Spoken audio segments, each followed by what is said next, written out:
पूरी लगन के साथ और 14 मिनट मैं उनसे आग्रह करता हूँ कि डॉक्टर साहब को लेकर आगे आए। लिस्ट में नाम रजिस्टर होते ही अब आप सबसे महत्वपूर्ण हिस्सा बन गए। मेरे युवा साथियों, आप सभी के लिए ये टाइम पीरियड, ये काल चक्र दो वजहों से बहुत अहम है।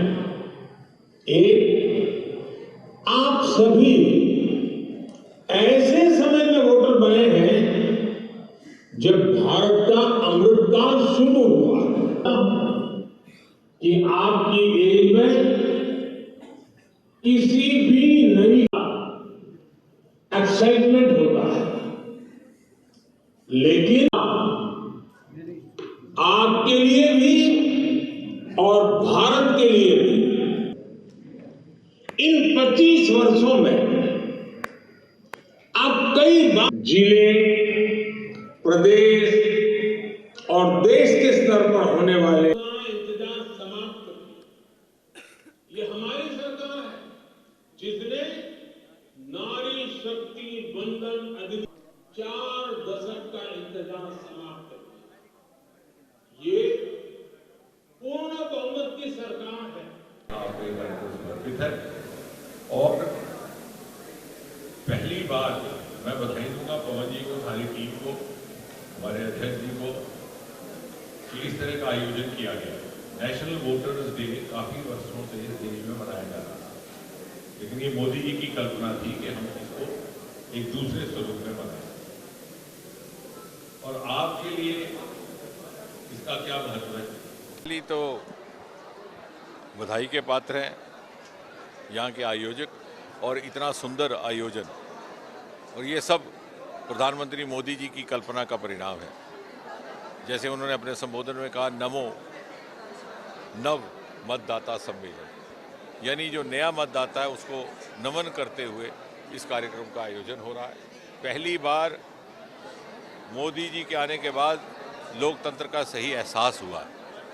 लोकतंत्र की परिभाषा क्या है, उसका अर्थ क्या है? लोकतंत्र का अर्थ यह है कि कोई भी बच्चा किसी भी घर में जन्म लेता है, घर बड़ा है कि छोटा, ऊंचा है कि नीचा, उसकी माँ साहस कर सके ये स्वप्न देखने का कि मेरा बेटा भी, मेरी बेटी भी बड़ा होकर के देश के ऊंचे से ऊंचे पद पर विराजमान हो सके। और कई वर्षों के वंशवाद के बाद, निजात हासिल करने के बाद उस लोकतंत्र का एहसास हुआ। और इन जो नव मतदाता हैं, जो नवयुवक हैं, इनके लिए अपार अपॉर्चुनिटीज़, अवसर, कई नए आयाम पिछले 10 वर्षों में खोल दिए गए। चाहे वो स्टार्टअप की दुनिया थी जहां हम मात्र 350-400 स्टार्टअप हुआ करते थे, आज हम दुनिया में तीसरे दर्जे पर खड़े हैं, 1.25 लाख स्टार्टअप। चाहे वो स्पेस की दुनिया थी, चंद्रयान के बाद तो इतना इजाफा हुआ कि मोदी जी ने उसको प्राइवेट सेक्टर के लिए भी खोल दिया। चाहे वह बायो इकोनॉमी थी, यानी वो अब सोच त्यागने का समय आया है कि रोज़गार केवल सरकारी नौकरी नहीं, उससे बाहर भी बहुत से विकल्प हैं, उसका एहसास हुआ। और ये जो नव मतदाता है, इनके साथ संवाद इसलिए आवश्यक है कि इनमें से बहुत से ऐसे हैं जिन्हें शायद 2014 के पहले का दृश्य स्मरण ना हो, और किसी भी बात को उसका महत्व समझने के लिए, उसकी श्रेष्ठता समझने के लिए अनिवार्य है कि हम उसकी तुलना कर सकें कि यदि ऐसा ना होता तो इसके विपरीत क्या था, ये क्या हो सकता था। तो जिन्होंने 2014 का ज़माना देखा है वो स्मरण करें कि उस समय देश में कैसा वातावरण था। बेहाली का माहौल, बेजारी का माहौल, निराशावाद, घोटालों पे घोटाले, कभी कोयले का घोटाला, कभी स्पेक्ट्रम का घोटाला, कभी चारा का घोटाला। देश का नौजवान अपने आप को इस प्रकार से लज्जित महसूस करता और इस इंतज़ार में रहता कि कब उसे मौका मिले तो किसी दूसरे देश को कूच कर जाए। और दूसरे देशों में भी हमारे नौजवानों के लेकर के उसी तरह की धारणा बन गई थी। आज देखते ही देखते वो दृश्य बदला है। आज देश विदेश में हमारे नौजवान को सम्मान दिया जा रहा है, उसकी प्रतिभा, उसकी योग्यता की कदर की जा रही है। बाहर के स्टार्टअप ग्रुप्स भी हमारे नौजवानों को तरजीह देते हैं, प्रेफरेंस देते हैं।